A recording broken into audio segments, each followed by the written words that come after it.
retired about 4 years ago, and I started tutoring here at Washington Montessori School 2.5 years ago.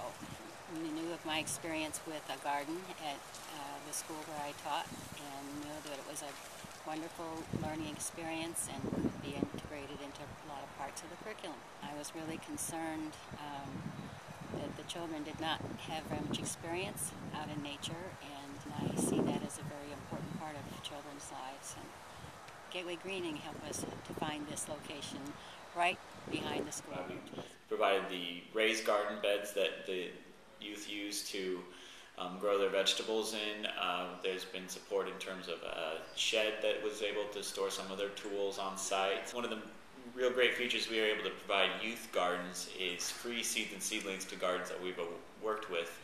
That saves the school from having to be buying that reoccurring supply, and can really keep a garden going year after year. This is our second year with the garden, and this year it expanded a little bit, and I suspect next year will expand still more.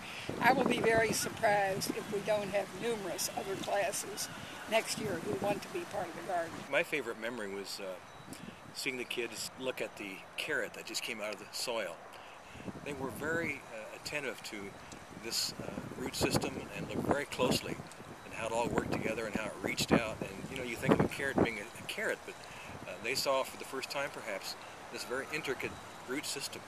And I'll always remember that. And also the soil that was all over it. That was kind of a new experience for them Not to a clean see. Carrot. Yeah.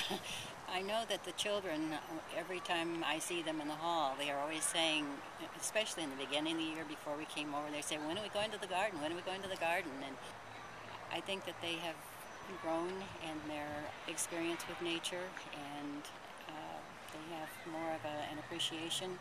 They've learned that because there's a bug around you, you don't have to squeal and scream and get squeamish about it. Many of them feel that as if George Washington Carver was their great-grandfather. Charlotte has read to them about him.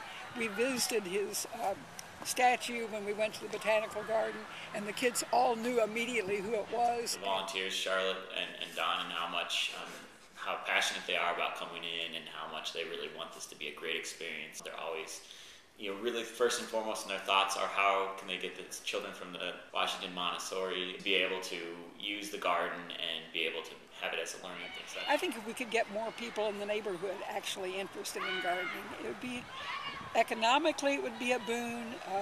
To me, spiritually it would be a boon to experience the outdoors.